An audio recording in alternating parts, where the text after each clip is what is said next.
مہینہ lock down میں گزرا ہے اور عید بھی لاک ڈاؤن میں ہو رہی ہے، اس لیے ہم تمام لوگوں کو عید کے تعلق سے کسی بھی چیز میں کوتاہی نہیں کرنا چاہیے۔ جو بھی سنت پر آپ عمل کر سکتے ہیں ان تمام سنتوں پر عمل کیجئے۔ مثلا خوشبو لگایا جائے، غسل کیا جائے، اچھے کپڑے پہنے جائیں، خوبصورت کپڑے پہنے جائیں۔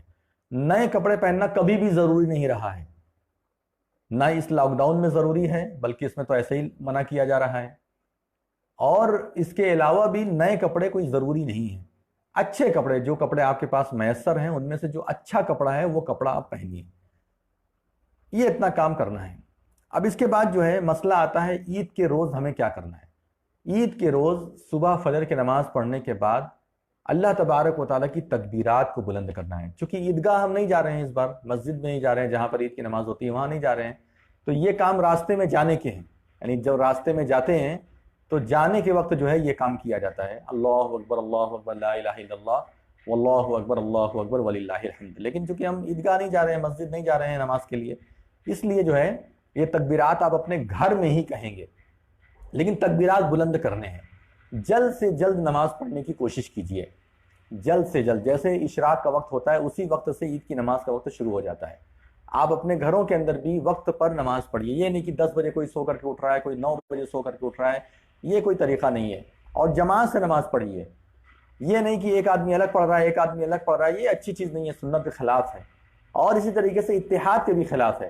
اگر ایک گھر میں جماعت قائم نہیں ہو سکتی تو بات الگ ہے، لیکن اگر جماعت قائم ہو سکتی ہے تو جماعت قائم کرنا چاہیے، اور یہ سنت ہے، یہ سنت ہے۔ جو لوگ عید کی نماز کو بدل دے رہے ہیں، کہہ رہے ہیں کہ شکر کی نماز پڑھ لو 2 رکعت، کوئی کہہ دے رہا ہے کہ چاشت کی نماز پڑھ لو 4 رکعت، یہ سب سنت نہیں ہے، یہ سب قرآن اور احادیث کی خلاف ورزی ہے، واضح طور پر خلاف ورزی ہے، کیونکہ باقاعدہ موجود ہے صحابہ اکرام کا عمل، اور لوگ کہتے ہیں کہ اہل حدیث لوگ صحابہ کو نہیں مانتے، صحابہ کو نہیں مانتے۔ ذرا میں پوچھنا چاہتا ہوں کہ اس میں کس کا عمل آ رہا ہے؟ صحابہ اکرام کا ہی تو عمل آ رہا ہے۔ یہاں پر تو اہل حدیث بول رہے ہیں کہ اس پر عمل کرو، تو لوگ جو ہے زبردستی عید کی نماز لوگوں سے چھڑوا رہے ہیں، لوگوں کو اس سے محروم کروا رہے ہیں، کہہ رہے ہیں یہ نہیں کرنا، وہ نہیں کرنا، یہ نہیں صحیح ہے، وہ نہیں صحیح ہے۔ کیا صحیح ہے بھائی؟ جو صحابہ کرام نے کیا وہی نہ صحیح ہے، کہ آپ اور ہم جو بولیں گے وہ صحیح ہے؟ ہم نے کیا کیا؟ اپنے گھر کی کتابوں کو دین بنا دیا، اپنے گھر کی شریعت کو، اپنے فتاوے کو اور اپنی عقل کی رائے کو ہم نے دین بنا دیا، اور جو دین تھا اس کو ڈھانک کر کے رکھ دیا، چھپا کر کے رکھ دیا، تاکہ لوگوں تک نہ پہنچ پائے۔ لوگ جو حوالہ دے رہے ہیں نا، چاشت کی نماز پڑھا دیا جائے اور نماز شکر پڑھ لو، صلاۃ الشکر پڑھ لو 2 رکعت نماز، یا 2 رکعت نفل پڑھ لو، یہ سب حوالے جو دیے جا رہے ہیں سب فقہ کی کتابوں کے حوالے ہیں۔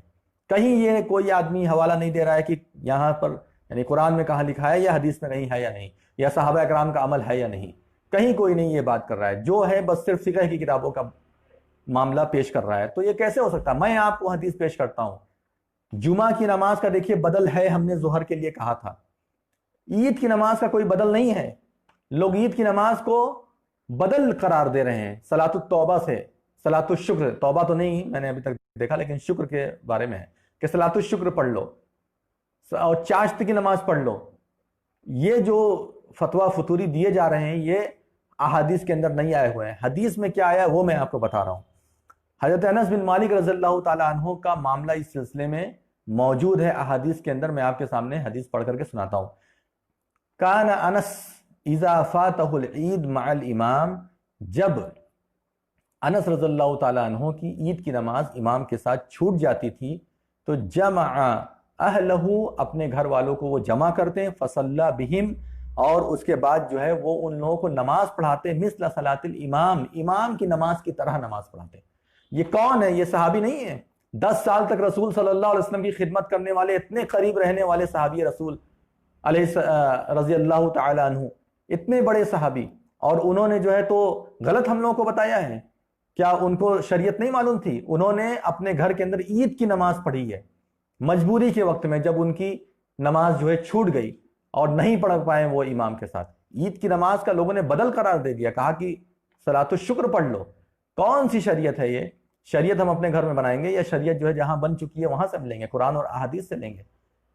عید کی نماز میں خطبہ واجب نہیں ہے، جمعہ کی نماز میں خطبہ واجب تھا، اس لیے جمعہ گھر گھر میں قائم نہیں ہو سکتی تھی، وہاں ظہر کی نماز کا حکم دیا گیا تھا۔ عید کی نماز میں خطبہ واجب نہیں ہے، اگر کوئی دے سکتا ہے تو دے، نہیں دے سکتا ہے تو کوئی حرج نہیں ہے، نماز میں کوئی فرق نہیں پڑتا ہے، تو ایسی صورت میں وہ جو ہے نماز عید پڑھے گا، خطبہ نہیں دے گا۔ لیکن عید کی نماز کا بدل دوسری نمازوں قرار دینا یہ کون سی دانش مندی ہے؟ یہ کوئی دانش مندی نہیں ہے۔ تو کہتے ہیں کہ امام کی نماز کی طرح انہوں نے گھر میں اپنے اہل و عیال کے ساتھ نماز پڑھائی، اور اسی طریقے سے انہوں نے اپنے غلام کو یہ حکم دیا، وَأَمَرَ أَنَسُ بْنُ مَالِكَ مَوْلَاهُمْ ابن ابی عتبہ، ان کے ایک جو ہے غلام تھے، ان کا نام تھا ابن ابی عتبہ، ان کو انس رضی اللہ تعالیٰ عنہ نے حکم دیا بالزاویہ فجمع اہلہ وبنیہ وصلی کصلاۃ اہل المصر وتکبیرہم۔ تو جب حکم دیا انس رضی اللہ تعالیٰ عنہ نے تو ان کے غلام نے کیا کیا؟ ان کے غلام نے اپنے اہل و عیال کو جمع کیا، اپنے بیٹوں کو جمع کیا، اپنی اولاد کو جمع کیا، اور وصلی نماز پڑھی کصلاۃ اہل المصر، جس طریقے سے اہل مصر یعنی شہر کے لوگ جیسے نماز پڑھتے تھے، شہر کا مطلب یہ کہ عیدگاہ میں بڑے علاقوں میں جس طرح سے امام عید کی نماز پڑھاتا تھا ویسے ہی انہوں نے عید کی نماز پڑھی، وتکبیرہم، اور ان کی تکبیر کے جیسی تکبیر کی، یعنی جو تکبیر زائد ہیں، ایک رکعت میں 7 تکبیر اور دوسری رکعت میں 5 تکبیر، یہ جو تکبیرات جو زائد تکبیرات ہیں وہ بھی انہوں نے کہی۔ کتنا واضح طور پر ثبوت ملتا ہے، اب کون سا ثبوت چاہیے؟ دنیا کہتی ہے کہ ہم لوگ صحابہ اکرام کو مانتے ہیں، ہم لوگ صحابہ اکرام کے طریقے پر چلتے ہیں۔ کون سے صحابہ اکرام کے طریقے پر چل رہے ہو بھائی؟ بتائیے ذرا، کس صحابی کے طریقے پر چل رہے ہیں؟ یہ صحابی سے تو ثابت ہو رہا ہے کہ اس طریقے سے عید کی نماز اپنے گھر میں پڑھ لینا چاہیے مجبوری کے وقت میں۔ یہ کوئی فتویٰ نہیں دیا جا رہا ہے کہ آپ ہمیشہ عید کی نماز پڑھتے رہیے، یہ ایک مجبوری کا وقت ہے، اور لاک ڈاؤن ہے، ساری دنیا جو ہے اپنے گھروں کے اندر قید ہے، مسجدوں میں 5-6 لوگوں کی اجازت ہے، پوری عوام تو گھر کے اندر ہے، اور اس طرح کی باتیں نہیں کرنا چاہیے۔ لوگوں کو جمع ہو کر کے عید کی نماز پڑھنا چاہیے، تکبیرات بلند کرنا چاہیے جب تک نماز کھڑی نہ ہو جائے، اللہ اکبر لا الہ الا اللہ واللہ اکبر وللہ الحمد۔ اور چاہیے لوگوں کو کہ لوگ جو ہے جماعت کا اہتمام کریں۔ اگر آپ کے گھر کے اندر لوگ جماعت پڑھ سکتے ہیں، اتنے لوگ ہیں کہ جماعت قائم ہو سکتی ہے، تو ایسی صورت میں نماز کا ایک وقت فکس کر لیجئے، نماز کا ایک وقت جو ہے فکس کر لیجئے اور اس میں سب کو اکٹھا کر لیجئے۔ اس طریقے سے نماز پڑھی جائے گی، اور سنت کے مطابق کام کیجئے، جس کو جو کرنا ہے کرنے دیجئے، آپ سنت کے مطابق کام کیجئے۔ نماز عید کا طریقہ کیا ہے؟ حنفی میں نماز عید کا طریقہ تھوڑا دوسرا ہے، اس میں تکبیر زائد جو ہے 6 ہوتی ہے، پہلی رکعت میں 3 ہوتی ہے، اور دوسری رکعت میں جو ہے رکوع میں جب جانے کو ہوتے ہیں تب 3 تکبیر کہتے ہیں۔ اور جو صحیح احادیث سے ثابت ہے، بالکل آتھینٹک حدیث سے جو ثابت ہے، اور تمام کے تمام صحابہ اکرام کا جس پر عمل رہا ہے، وہ کس طریقے سے عید کی نماز پڑھتے تھے؟ وہ اس طریقے سے عید کی نماز پڑھتے تھے کہ اللہ اکبر بولیں، اور بولنے کے بعد 7 تکبیر زائد کہیں۔ کتنی تکبیر زائد؟ 7 تکبیر، اللہ اکبر کہہ کے 7 تکبیر زائد۔ اس کے بعد سورہ فاتحہ، سورہ میں سورہ الاعلیٰ پڑھیں گے، نہیں سبح اسم ربک الاعلیٰ، تو یہ سنت ہے، تو سبح اسم ربک الاعلیٰ پڑھیں گے، اس کے بعد رکوع سجدہ جیسے کرتے ہیں ویسے ہی کریں گے، پھر کھڑے ہوں گے دوسرے رکعت کے لیے، تو قرأت شروع کرنے سے پہلے اللہ اکبر کہہ کے 5 مرتبہ تکبیر کہیں گے، اللہ اکبر۔ رفع دین نہیں کرنا ہے، رفع دین کرنا یہ ثابت بھی ہے نہیں بھی ثابت، لیکن زیادہ آتھینٹک جو ہے، یعنی ہر تکبیر کے ساتھ رفع دین کرنا زیادہ آتھینٹک جو ہے وہ یہ ہے کہ رفع دین نہ کیا جائے۔ پھر بھی اگر کوئی کرتا ہے رفع دین تو کوئی اس میں بڑی بات نہیں ہے، قباحت نہیں ہے، وہ رفع دین کر سکتا ہے، رفع دین کر کے نماز پڑھے گا۔ اس طریقے سے نماز پڑھیں، بعد میں خطبہ دینے کی طاقت ہو خطبہ دیجئے، نہیں صلاحیت ہے خطبہ دینے کی، کوئی گھر میں خطبہ نہیں دے سکتا ہے تو کوئی بھی پریشانی نہیں ہے۔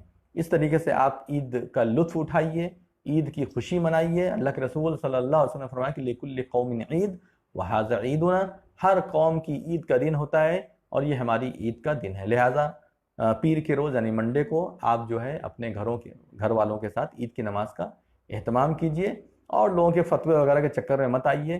لوگ ایسے ہی ڈبا چکے ہیں، پوری قوم کو ڈبا چکے ہیں، کسی لائق کا نہیں چھوڑا ہے، ابھی بھی ان لوگوں کو صبر نہیں ہے، جو جی میں آ رہا ہے کر رہے ہیں۔ ارے سنت تو یہ تھی کہ عید کے پہلے اور بعد میں کوئی نماز ہی نہیں ہے، عید کے پہلے اور بعد میں اس دن تو کوئی نماز ہی نہیں ہے، نہ اذان ہے نہ نماز ہے، عیدگاہ میں جا کر کے بیٹھ جایا جاتا ہے، اور جب امام نماز پڑھاتا ہے اس کے بعد بھی نماز نہیں پڑھی جاتی عیدگاہ کے اندر، بعد میں جب آپ گھر جائیں تو پڑھنا ہے تو آپ نفل پڑھیے، عیدگاہ میں کوئی نماز نہیں ہے۔ تو اسی پر قیاس کرتے ہوئے آپ اپنے گھر میں بھی یہ کام کریں گے، لوگوں کو شکر کی نماز پڑھائی جا رہی ہے، لوگوں کو چاشتے کی نماز پڑھائی جا رہی ہے، اچھی چیز نہیں ہے۔ اللہ تبارک و تعالی ہم تمام لوگوں کو صحیح سنت کے مطابق دین پر عمل کرنے کی توفیق عطا فرمائے، آمین یا رب العالمین۔ وآخر دعوانا ان الحمد للہ رب العالمین، والسلام علیکم ورحمۃ اللہ وبرکاتہ۔